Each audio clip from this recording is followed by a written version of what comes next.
This is the Greg Bedard Patriots Podcast with Nick Cattles.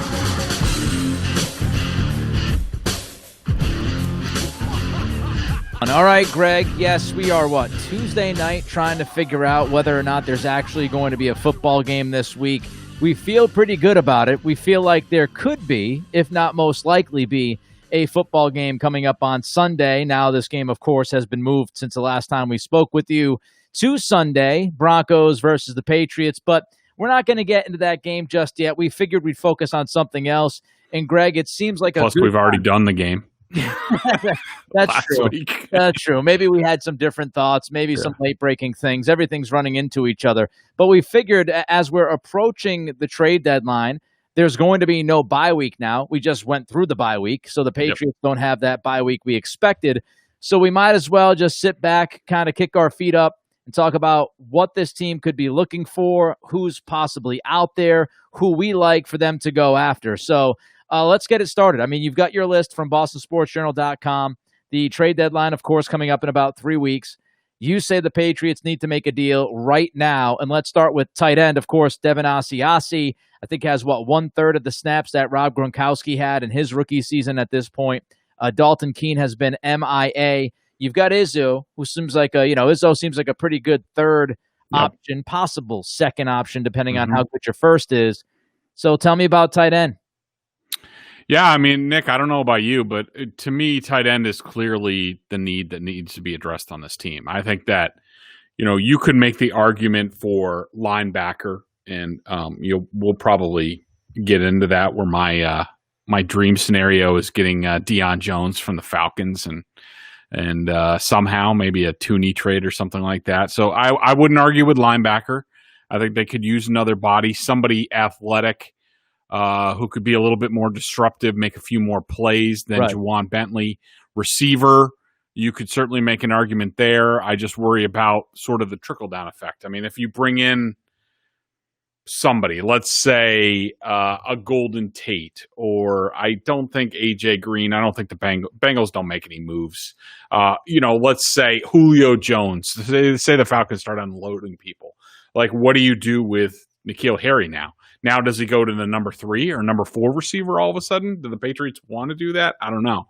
And you could also make the case for defensive tackle, especially considering Byron Cowart just went on the COVID-19 list and basically leaves Lawrence Guy all by himself in the defensive tackle room for the Patriots. So, but for me, it's at least I think the Patriots at other spots could make it work, and they have so far.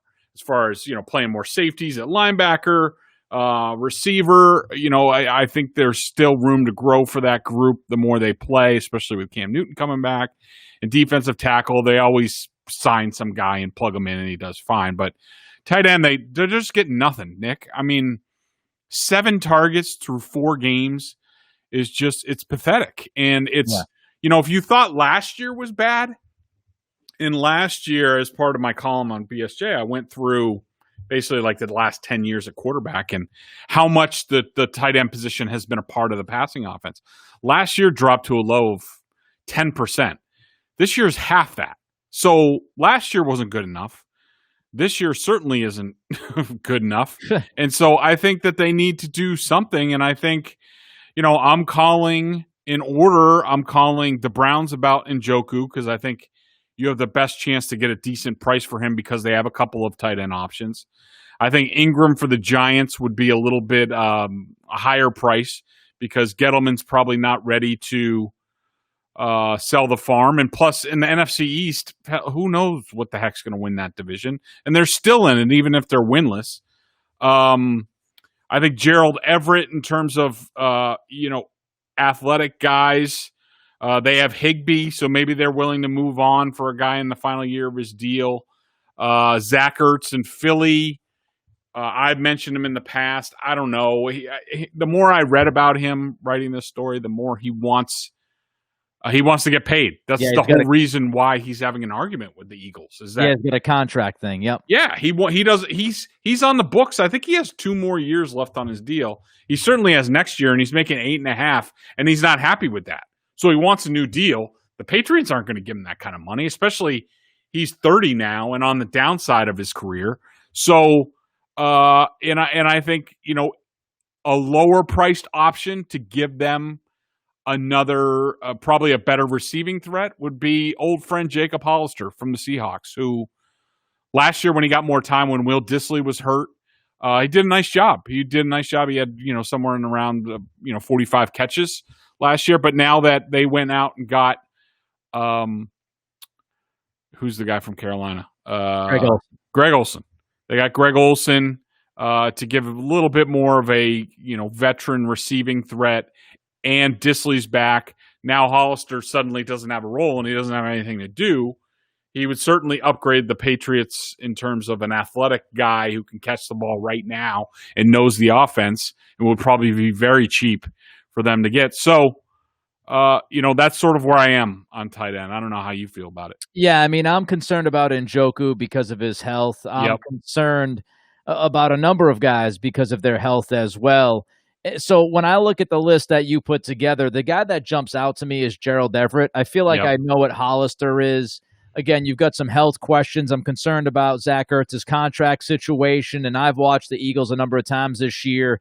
He doesn't look as spry. Now, maybe that's because they're not using him the same way, but he doesn't look like the same guy. They might be going away from him, but Dallas Goedert's been banged up. So to me, it feels like they need a tight end within that offense. So why is he not getting as much love? That's an interesting question that I haven't been able to answer just yet. So I look at Everett, I say he's athletic. He can catch the football. He's battling with a lot of guys out there in LA. We know McVay loves to throw the football, but he's got Cooper Kupp, he's got Reynolds, he's got other guys. You mentioned Higbee. So I think he's one of those guys that could possibly be a number one tight end in the right role with the right situation, and he's just healthier, and he has no contract stuff hanging over his head either. So the guy I look at is Everett. Now, as far as linebacker, you mentioned Deion Jones. I don't think. Hang on, before we go to linebacker, let's just expand a little bit on. I agree with you on Njoku. Like he seems to be always hurt, but he's talented. He's a kid who I think he ran a fast time out of the combine. I think they picked up his fifth year option, so that's there. I think it's around like 6 or 7 for next year. So at least you're getting a second year out of him. And now that he's back from injury, maybe you're getting him. Maybe he's had his injury issue for the year and he's going to be fine. Hopefully, fingers crossed. The same could be said for Evan Ingram. That's another guy you brought exactly. Another guy who's been beat up a lot. Talk about a tremendous upside in terms of his speed and athletic ability, and have they gotten the best out of him with Daniel Jones and all the changes there? Could he benefit by a change of scenery? Yes, I think so. But I think Everett is interesting. He's a guy who I've had my eye on for a couple years, and because he looks like, when you watch him play or you see him on the field, you're like, oh, that guy looks like a prototypical athletic tight end that can make plays in the passing game. But it hasn't been put together, and that it hasn't come together with him with McVay, which I wouldn't say is an overly complex system. It leads me to believe there are a bunch of red flags in terms of, football IQ, buy-in, toughness, whatever it is, it's not working with him. And if it's not working with him with McVay, who comes from the Kyle Shanahan tree, and we all know how much they love tight ends, and that he got passed by Tyler Higbee, who is a good tight end, but nothing great.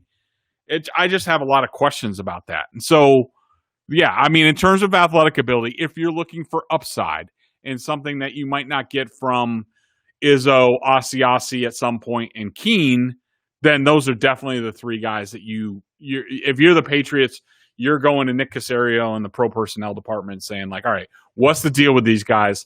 Let's watch some film, and then sort of ranking them and taking the best guy.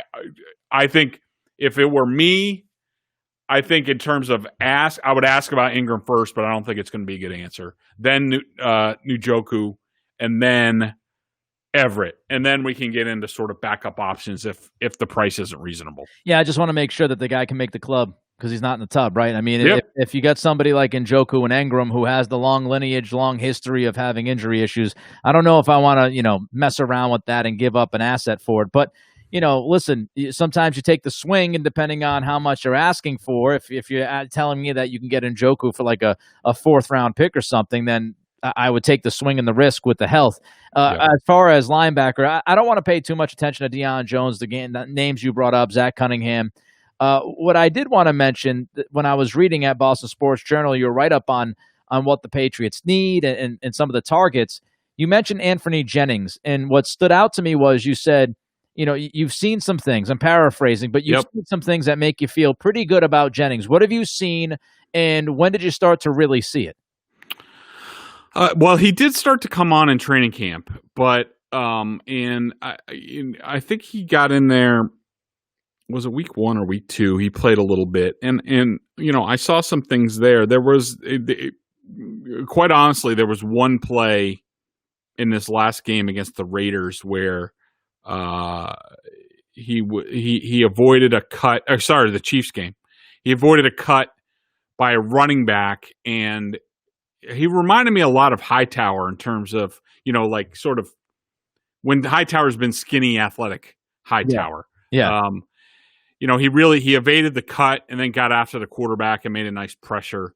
And it's just, he looked like an athletic linebacker who could make plays. And I was like, oh, well, that's interesting. I want to see more of that. We don't see a lot of that right now. Yeah. No, I know. And this is almost a side discussion in terms of, Belichick and look, he knows way more not only about football, but about these players. He sees them every day in practice, but he just has, and this is coming from talking to people around the team, because, assessing what the team needs, you need to assess, all right, well, what do they think about the younger players? Right. Do they think they're going to get help? Because if not, then they need to go get something. And Belichick, just for whatever reason, he has an aversion to rookies. Like unless pressed into it by injury, or the player's just so far and away better than what they have, then and sort of shows wisdom beyond their years,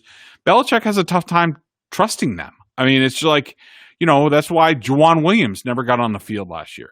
That's why Kyle Duggar really didn't cover Travis Kelce that much in the Chiefs game, because I think Belichick just didn't want to risk, a mental error from a rookie. And, it's a little bit frustrating because I do think some of these guys are capable of things. And Nick, we even talked about it before in terms of the whole Aqib Talib offseason story, where he said that Belichick offered him $6 million to cover tight ends. Yep.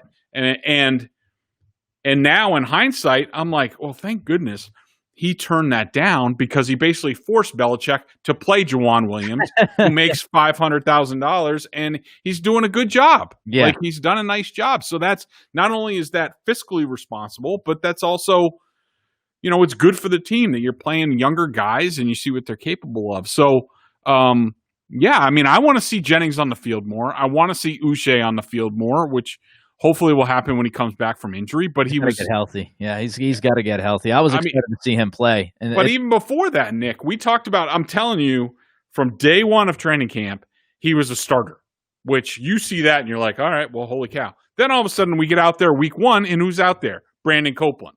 There was no injury for Uche. Belichick trusted a veteran who's played in the league for a while, even though Copeland is not that good at really anything. I mean, he's a fine player to have around, and he's a good sort of depth guy. Right. But, why not just throw Uche out there? And I think that goes to Belichick's sort of aversion to rookies. All right, let's touch on one last thing here. You've got wide receiver, because everybody loves the sexy Greg. Oh, God. Wide receiver. The sexy conversation. And I said this on EEI last week. My guy, it's funny, I was reading your piece at bostonsportsjournal.com, and our number one, we match here. It's Golden Tate. Golden Tate's the guy to me that is somebody you can bring in. He can play inside. He can play outside. He's not just a slot guy. He plays mostly slot, but he's played on the outside. He was, at least, before he went to the Giants, which has pretty much been a disaster thanks to David Gettleman. But when you look at, his prior couple of years before getting to New York, he was a yak machine, which I think this team could use. And he's just, you mentioned about Belichick and veterans and rookies.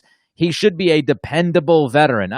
The only question I have about Golden Tate is the money. He's got a couple of years left. I think 1 year is, $8.5 million or $8 million. The other year is around $6 million. So he'd have to work, I think, with the Patriots regarding the money. But we know that they had interest in him the last time around before he signed with New York. We know New York is going absolutely nowhere. They stink. And if I'm Golden Tate, I'm about, 31, 32 years old, and I'm saying to myself, this might be my last shot. Let me go play with Cam. Let's see if we can rekindle something here in my own career and help this team out. Yeah, no, I agree with you. I mean, he is now, I'm looking at, let's see, how old is he? I'm looking. He's 32. Yeah. He's 32. So, you don't exactly want to invest in those guys. At least you're not giving them a signing bonus or anything like that. I mean, he is on the books for his base salary is $8.5 million next year.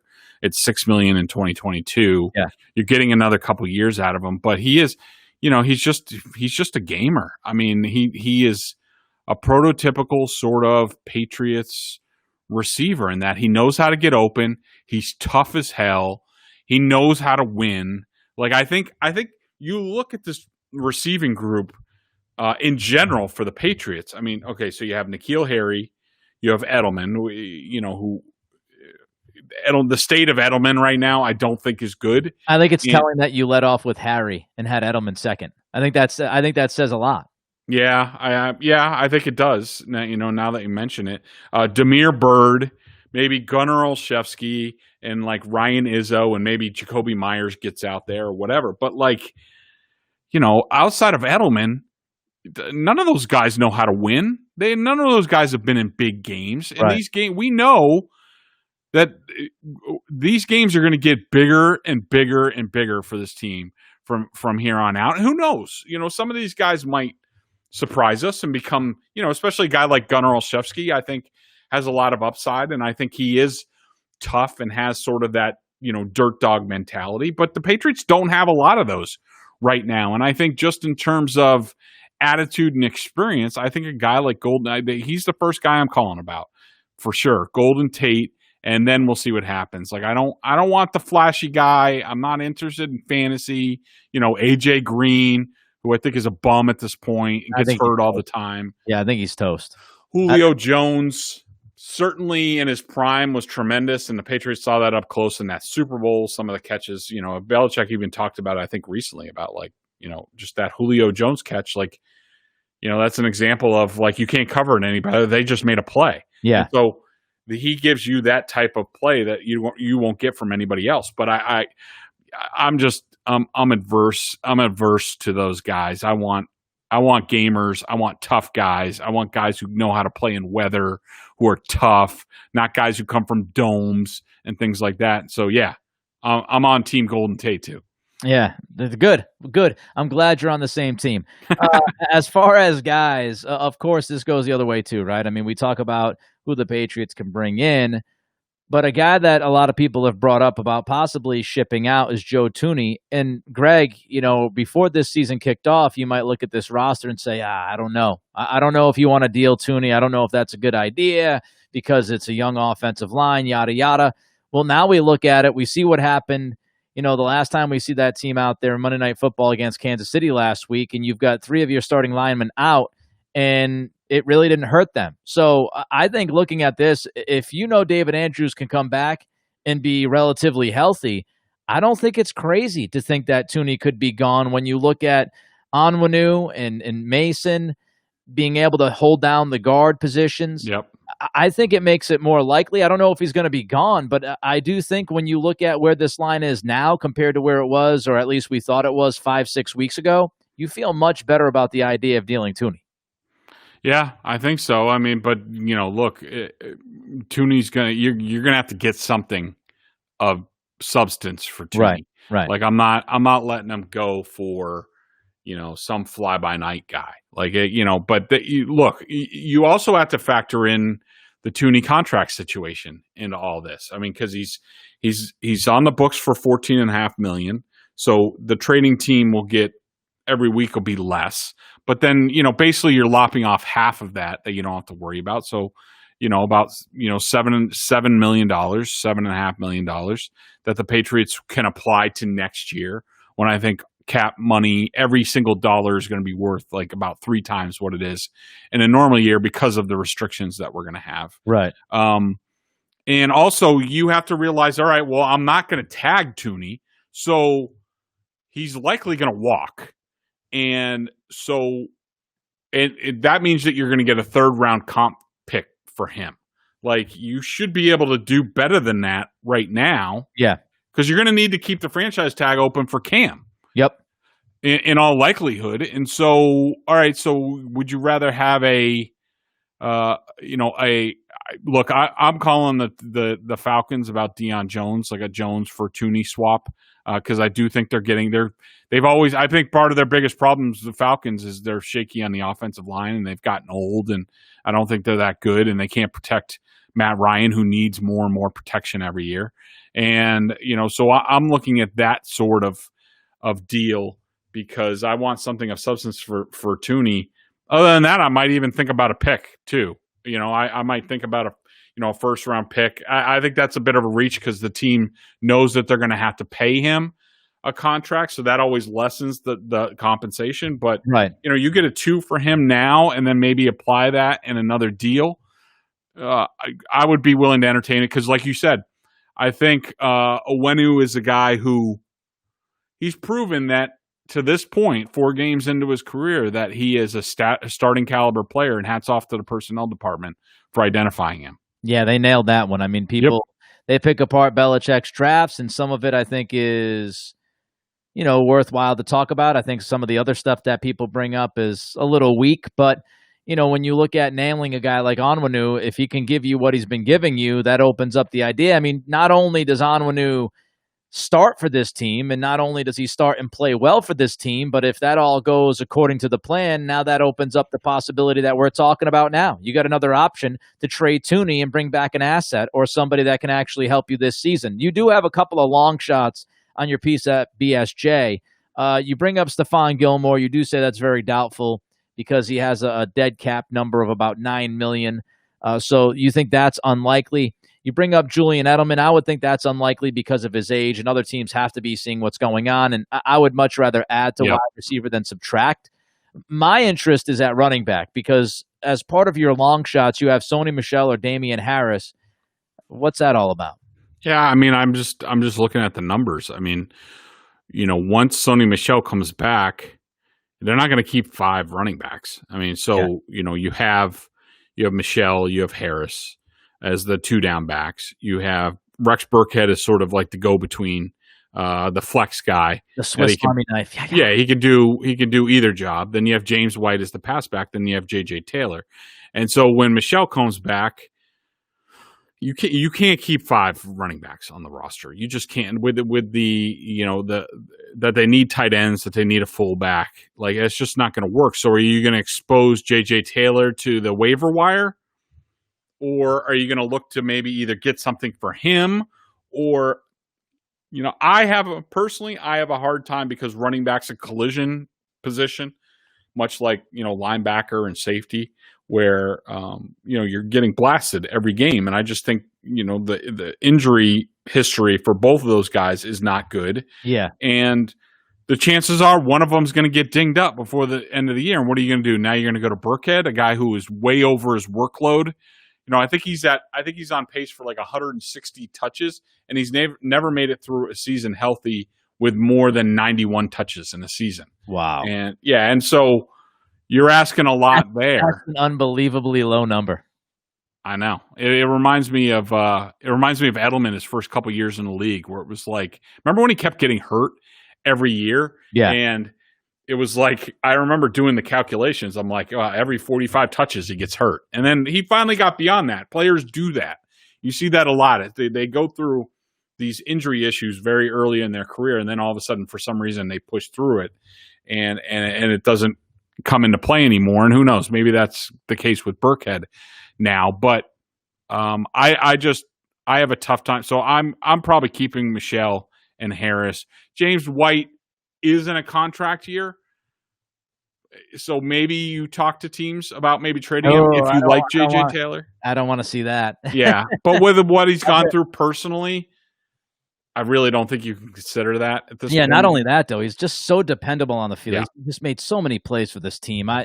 I'm not there yet on J.J. Taylor. He looks nice in a small sample size, but I need James White out there on third down, especially in a big game. I feel more comfortable with that. Yeah, and look, running backs are a dime a dozen, especially third down situational small backs. I mean, you should be able to pluck them from wherever. I mean, look at the Carolina Panthers with what they have going on with Mike Davis has made now you look at it and you're like, why did they even pay Christian McCaffrey? And that's an every down back. Yeah. So, if I'm them, I'm either releasing J.J. Taylor or I'm probably trying to find a home for him for like a 6th or 7th. He was undrafted. You're getting something for nothing and looking for another guy like that next year. All right, let's see. We did awards last week, but I think we can quickly run through some superlatives because you have some of those on your list as well. So let's run through a few of them. Let's start with the biggest flirt. I went with N'Keal Harry just because I do think, look, and you've probably done this, every once in a while his Arizona State highlights pop up on Twitter or something like that, and you're like, where the hell is that guy? Yeah. That's why they drafted him. The guy who got the ball in his hand and would go through the whole defense, sideline to sideline and run through people and things like that. And we've seen in the preseason last year before he got hurt, these back shoulder, he's got, humongous catch radius type of thing. You're like, oh, this guy's going to be a beast. And so you've seen flashes of it. I have not seen any flashes of it, whether it was in training camp or now in the season. And I know Cam is in his ear trying to get him to play bigger. But to me, he's a humongous flirt because that player is there. They have to figure out how to unlock it. I mean, really, he's got to gird up and he's just got to do it. He plays too tentative. It's driving me crazy. It probably drives them crazy. And he needs to be. There's no reason why he can't be. The kid in Seattle. DK Metcalf? DK Metcalf, that type of player. Yes, Metcalf's a little faster, but there's no reason why he can't be one of those guys where it's like, all right, you just put it on him on third down. You got 3rd and 8. You have him running in cut. All right, even if the defender's bodying him, he's just going to push him out of the way and be a power forward type of guy. And he's just not that. Yeah, I think with Harry, listen, I think we've seen baby steps. We've seen some progression. I think he is getting better. I think he is getting more confident. We've seen him at least break some tackles over the past couple of games, and we saw him make that play in Kansas City with the fade route, which, he's showing up. And listen, is it going to be overnight? No, but I like his progress. I feel more confident in Harry right now than I felt about him a month ago. I feel more confident about him right now than I've really felt throughout his entire Patriots career up to this point. So I'll take the progression when I can get it, and hopefully by the middle of the year, he's the guy that we see on a consistent basis making some big-time plays. Let's jump down to most athletic. You've got Jennings. Yeah, probably just because of that play I saw the other day. It just sort of, yeah, it just sort of jumped out where I was like, I didn't, because I did, I watched some college film of him and I wasn't overly impressed, probably because of the position that he played, which was mostly sort of like a strong side, end of the line linebacker for Alabama, sort of a very utilitarian role in that defense and that scheme. Yep. And not much of a starring role. And I was like, well, they must not think a lot. They must just think he's a 2-gapper and, get off, hold up blocks and things like that. And so I didn't think much of him, but the more I see him play in space, the more I'm intrigued that he can run a little, he can jump a little bit, and he's strong as hell. I do know that. So yeah, I'm pretty impressed with what I've seen athletically out of him. All right, jumping down a little bit further down the list, what really jumps out at me, honestly, is most forgettable. Sony Michel, some people might say, Greg, Sony Michel most forgettable when he had that game against the Raiders? Tell me why he's most forgettable for you. Because he just gets what's blocked. I mean, if they don't run well, it's because the line, didn't do their job, or there was problems with blocking and they couldn't hold up. If he does have a good game, it's because they opened up humongous holes for him. I mean, he's literally the definition of a plug and play guy that you could plug any other running back in there and they're going to get the same production. I mean, you watch watch when Damian Harris gets more time. That, he's going to do what Sony Michel has done, and probably with a little bit more upside because he's a little bit more explosive and does have a second level where, you see some plays in Sony Michel, you're like, all right, he's going to get 6 yards, maybe 12 yards. But Damian Harris can turn it into 40 yards pretty quickly. And so for me, and I'm sure that'll irritate some Patriots fans that I call him forgettable. But, I just looking through the roster, that's what jumped out, that he's forgettable in that he had that one great postseason. To me, it was all about the blocking. And also the people, and also the teams that they played. In terms of the Chargers didn't have any linebackers, the Chiefs were pretty soft. Yeah. The Rams, he really didn't do anything until the game was sort of in doubt, and that's when the line took over again. So you combine the line with the game situations and the opponents. I think that's why he had that postseason. And when things are hard, they stay hard for Sony Michel. He doesn't really overcome them, and that's no criticism of him. It's just who he is. And right. I just think that makes him forgettable. Last one before we get to the BostonSportsJournal.com member question of the day. By the way, make sure you subscribe to this podcast, the Greg Bedard Patriots podcast with Nick Cattles. Rate and review us as well. Yes, please. One more guy I wanted to talk about was your most improved, Dietrich Wise. Man, he does look like a different football player. I think he's been much more disciplined this year, which is nice to see. He had a number of penalties last year that drove you crazy. Better against the run as well. Tell us about Wise, what you've seen from camp up till right now. Yeah, I mean, look, we all saw it in the Tennessee playoff game, and it was going on all season before that, but it was, apparent to everybody that, they were having him play basically like, 5 technique inside, up against the tackle or 4-eye, and he was just getting blown off the ball, and he just couldn't hold up because he was, at the time, and really early on in his career with the Patriots, he was more of a 4-3 end. And that's really what he is. And last year, they really went to more of a 3-4, and they pushed him inside, and that just wasn't his game. And you were just – even before the season, I was like, they should trade him because he doesn't make any sense in the scheme. He didn't make any sense in the scheme all of last year. It helped cost them the playoff game against the Titans. And you figured – there wouldn't be all that much improvement this year, but you got to give credit to Dietrich.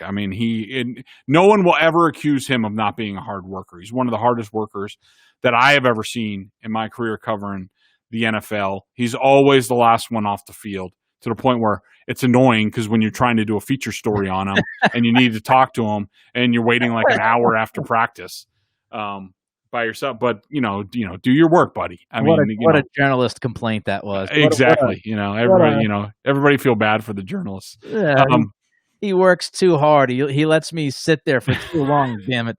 Exactly. Right, let's get to the BostonSportsJournal.com member question of the day. Of course, you can check them all out over at BSJ for 11 cents a day on their annual plan. Not only do you get top-notch analysis of the Boston Pro Sports, but if you're a Patriots junkie and you're listening to this, you are, then a membership at BSJ gives you access to a ton of video analysis from Greg. He does that all on the coach's film, and you get direct access to him in weekly chats. Matthew C. sends us a question this week, Greg. Was Bill saying in the offseason that he was confident with the 2 guys they had on the roster, talking about Brian Hoyer and Jarrett Stidham, just a ploy to drive Cam's price down? It's a good question by Matthew, and before we get into it, one more thing I wanted to say about Wise is that he, give him credit. He got a lot stronger in the upper and lower body, and he holds up much better against the run, which he needed to do. So he's doing a great job, and he's still able to rush the passer a little bit. So he's done a good job. But as far as this Bill Cam question, this is sort of a Pandora's box, and what really annoys me or annoyed me during the season, and also in hindsight, once Newton got here, is that everybody says, and this includes certain sports talk radio hosts who I do a weekly segment with. Oh. They talked to, my good friends, Michael Felger and Tony Maserati at 98.5 The Sports Hub. Especially Felger loves to talk about like how the Patriots, meaning Bill, was putting out there that Stidham was the guy. This is who they're going with, blah, blah, blah. I don't think that's factually correct. Like, first of all, Belichick has never said anything publicly about how Stidham was going to be the guy. Right. And I saw a lot of what was written, and a lot of it wasn't really like sourced within the Patriots. A lot of it was just reporters, and we all do this, especially with the Patriots, because there's so much mystery with them, is that you look at certain things that they do, and you're like, oh, well, they must think this. Yeah. So when they didn't get anybody in free agency, when they didn't draft a quarterback, when they could have gotten Jordan Love and just stayed where they are, once people saw that they did those things or didn't get a player at those times, that led some people who cover the team to say, well, the Patriots really like Stidham. He's the guy, all that sort of stuff. You read all the flowery coverage, but that doesn't mean it was necessarily true. I don't think it was true. I mean, I know I talked to people who would know, and they all had multiple people. They all had the same response, which was, well, yeah, we think he can be a good player, but we don't know. And, he's sort of where Jimmy was at the same point in time. He really needs more time, but, we could probably make it work. Like, so I think it's a misnomer that Bill was going around saying that he was confident in Stidham. I don't think that's the case. I think that came from the journalists. Let me push back on you for a minute, because people will say, well, some of these stories, especially on ESPN, would say the Patriots love him. The Patriots think highly of him. The Patriots this, the Patriots that. So when a reporter says the Patriots think this, you don't think that comes from Bill. You think that could be coming from somebody else. And if it is somebody else, who has that agenda to try to drive Stidham and his value up a little bit? Well, I don't think it was an agenda. I think it's a couple things. I think you do have, and look, on ESPN, some reporters were saying that, and some very excellent reporters who have excellent sources within the team, like Mike Reese. Mike Reese, when the radio stations were playing some of the off-season Stidham stuff, like Reese was one of the prominent ones, and yeah. Mike's excellent, and he does have great sources within the team, and I believe he was hearing that from some people. But I also think it's the type of people who maybe were thinking, leading to those extra thoughts themselves. Like, okay, well, Bill's not doing anything, so my history with Bill tells me that this is the reason why, and it's because he really likes Stidham. Gotcha. And there was because what people need to understand is that when you cover the Patriots, there are a lot of people within an organization who have a lot of opinions on things. But really only the opinion of one person matters, and that's Belichick.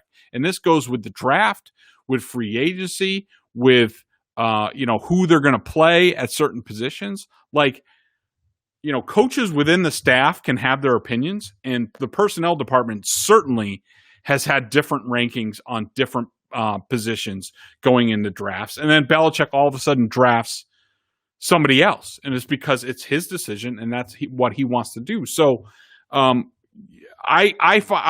even listening to some of that chatter, I found it very surprising that people would think that Belichick felt a certain way, because really Bill doesn't talk to anybody. Bill doesn't tell anybody anything. Now, I'm telling you, Nick, you'd be surprised how many. It's just funny. He doesn't talk to anybody. No, I mean, there are people within that building who should know certain things, and they're like, I don't know, like Bill hasn't said anything, or Bill hasn't, that goes on all the time within that building. So in general, to bring it back to the question, I don't think that there was any grand ploy or anything like that. And I think really it wasn't about what Bill was saying verbally or getting out there, and I don't think it had any effect on Newton's price being down. I think just his actions, that even people around the league were like, well, they must like Stidham because they're not doing anything. Yeah. Where people were negating to look at, well, there are still veteran quarterbacks out there who don't have jobs, who the closer we get to training camp, the more the price is going to go down. So to me, Bill was just playing the market. He was shutting up and playing the market and letting any perceived actions speak for him, and sort of to get the team where he wanted them to get. And we've talked about this before. I 100% believe, from the people I've talked to, they would have signed anybody And whoever that veteran quarterback who was left without a chair could have very, very well been Andy Dalton or Jameis Winston. They would have signed one of them, whoever that was, and then they would have been thrown into a competition. See, that's why you listen to this podcast, because of nuggets like that. My man Greg, with the inside word, of course, subscribe, rate, review the Greg Bedard Patriots podcast with Nick Cattles. Till next time, he's Greg. I'm Nick. We'll talk to you. Hopefully, no craziness from the world of COVID will have taken over by then. But we'll get there. And whenever we get there, we'll find out. So he's Greg. I'm Nick. We'll talk to you next time.